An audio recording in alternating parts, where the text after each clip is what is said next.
Triton built the 225 DC to meet the demands of today's active family who wants to go offshore to chase the big fish just as much as it wants to ski the lakes and bays. Meeting that challenge, Triton has packed the 225 DC with features like a 35-gallon bait well and flush mount rod holders. Triton builds their boats with unibody construction to improve ride, reduce vibration, and hull twist.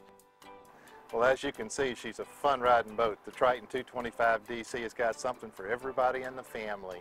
We're going to have a lot of fun going through this one, and you're going to see she truly is something for everyone.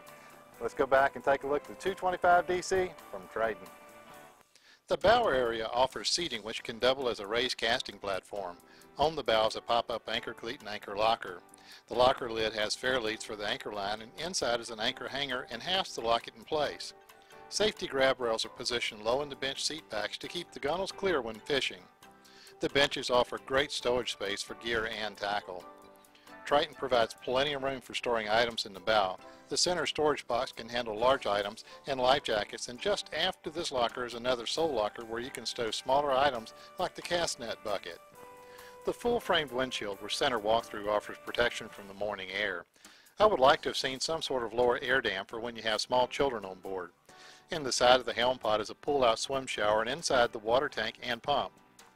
When you've got a young family on board, you're going to want to have a head. This one's got one right here in the companion station. You'll be amazed how much room you've got inside. True to its fishing heritage, the panel above the wheel leaves plenty of space for additional electronics. The compass is on top with the stereo remote and trim tabs mounted to the right of the panel. The 12-volt switches and a handy 12-volt socket for portable gear is to the right of the wheel for convenience. While the JBL stereo played some great tunes, it really took up too much space mounted here in the dash. I would have preferred a smaller unit taking up less room or mounting it elsewhere with a small remote. The cockpit seats for the captain and navigator are typical fishing bucket seats complete with removable cushions for ease of care. When the sun gets too harsh or the rain unexpectedly comes, set up the standard bimini.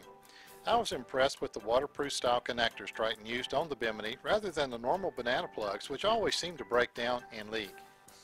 Across the stern are molded jump seats with removable cushions for more raised casting space. Storage space is under the port side and battery access under the starboard side. A 35-gallon oversized live well is in the center of the stern seating. Wide gunnel tops have two flush mount rod holders. Under the gunnels are rod racks to keep your favorite rods ready for action. Under the gunnel on the starboard side is a washdown for the decks, and this boat comes with a great gutter system that forces water to the cockpit drains when water gets in the cockpit. For fun in the water, there's a 3-step dive ladder that stores and deploys off the port corner. The engine splash well splits the integrated swim platform, leaving room on either side to stand or relax with your feet in the cool water. Honda's BF 225 horsepower 4-stroke is the flagship of this series of high-performance efficient workhorses. It's the same engine as Honda Automotive uses in its Odyssey and Pilot. Air induction on the BF 225 is the 2-stage system, pulling fresh air from the top and running through long intakes to a butterfly that opens at 4,000 RPMs, ensuring the proper air for low speed as well as high-speed performance. A belt-driven 60-amp alternator ensures plenty of charge for the electronics on board. It delivers a powerful jolt of 48 amps at 1,000 RPMs, ensuring a good battery charge with power left for everything else. To make trailering easier, there's a remote tilt switch right on the engine. Alright, now that we've done our walkthrough, let's take her out for the test and just see how well the 225 DC does perform. The 225 dual console measures 22 feet 8 inches length overall with a beam width of 8 feet 6 inches. She weighs in at 2,500 pounds dry before the engine's added and carries 79 gallons of fuel. I found the 225 cruised most economically at 25.4 miles per hour for a range of 298 miles on a full tank. Her top speed registered an even 49 miles per hour at 6,000 RPMs. She was quick to plane at just 3 seconds and reached 30 miles an hour at 7 seconds. Well, there you go. I think she tested very well. We were able to come out of the hole real smoothly. I didn't feel any torque in the wheel. We went through the wakes and through the waves. We didn't come down bone jarring hard. She came down soft and smooth.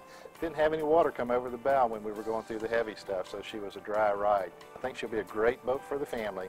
Be sure and take a look at 225 DC from Triton.